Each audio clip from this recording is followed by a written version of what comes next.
Sports on Air.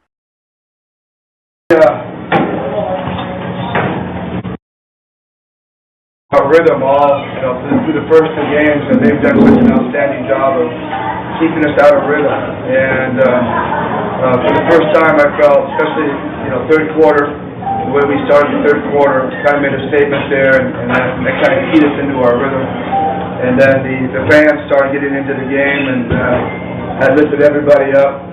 It was a tough trip coming from Lucena and turning around and playing again. It was really tough, and it was tough for them and tough for us. But I think the difference tonight was really the crowd really lifted our spirits, and we got tired. You can see us get tired in the last 6-7 minutes of the game. Made us a couple of fatigue, what I call fatigue turnovers, where we're just not thinking because we're tired. But LA made that big three on the pass back, and that kind of got us back in the right mind to finish the game.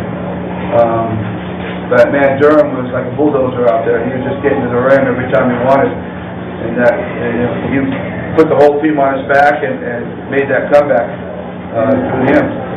He was either making great shots or assisting or making free throws. It was amazing. And Newsom was unstoppable in the first half, but I thought Scotty really stepped up and controlled them better in the second half.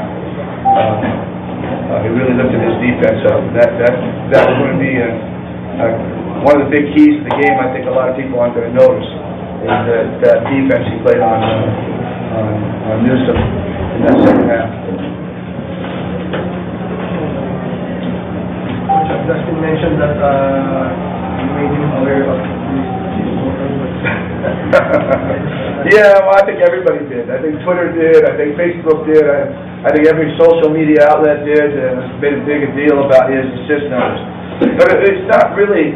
It's twofold. One is that again, Meralco was keeping us out of rhythm, and so the ball wasn't moving like we like to see it move. We weren't creating assists. Like we had 4 assists in the first half against Lucena, and we haven't done that in years, I think. And the other thing is that Meralco's done a really good job of not allowing Justin to create by breaking down the defense. They've stayed in front of him.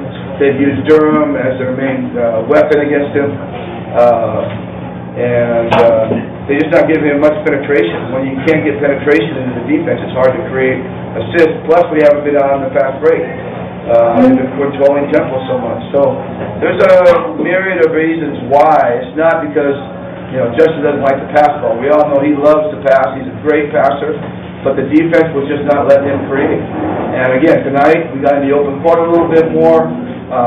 He was able to get into the paint a little bit more and create some assists. So, and when he's doing that, I think that we're playing at a really good rhythm.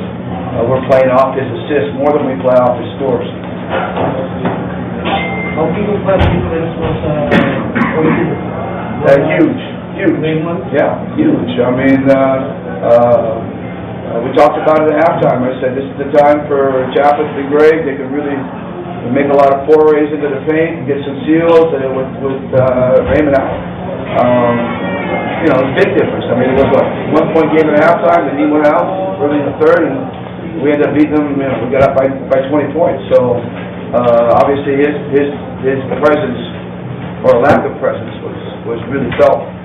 And I hope he's all right. I understand there's nothing major that happened to him, so I expect him to have a couple days off.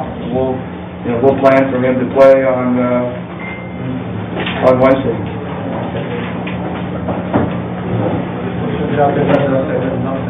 Yeah, it was a block party out there,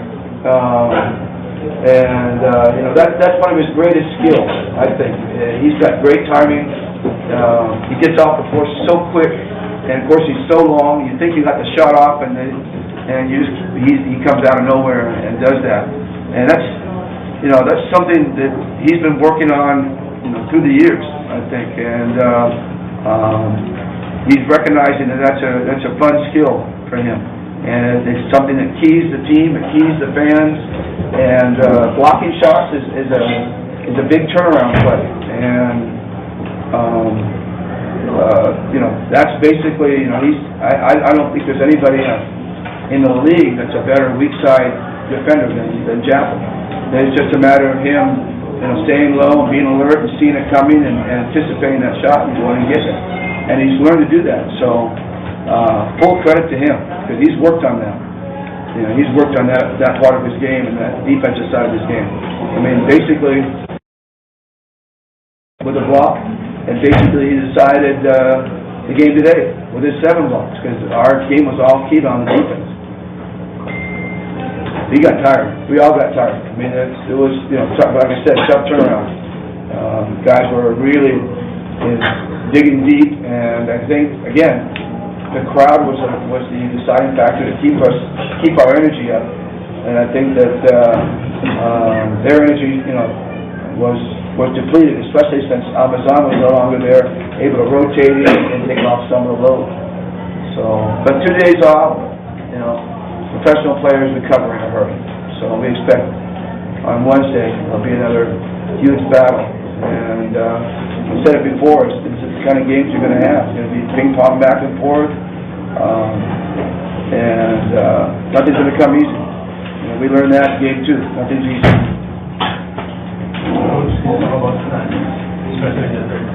Yeah, well, Stanley was Stanley. We see that every day in practice, and he makes those kind of moves in practice, and we just go, wow. And the defense opened up for him a little bit tonight. He had some space to get to the rim.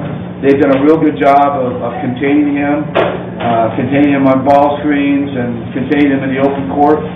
But tonight he got loose, and when he gets loose, that's what you see. You see that kind of skill of Stanley, and he's obviously a difference maker. And he did it mostly going to the basket, not shooting threes tonight, but he did it mostly getting to the rim. Yeah, and the floater? Yeah. The floater was amazing. And he knew exactly how much time he had on the clock, and he made 2 moves in a blink of an eye and took that floater. It was really, again, that's Stanley. He has that skill. Thank you for watching. Click the subscribe button and ring the bell to be notified with our latest videos.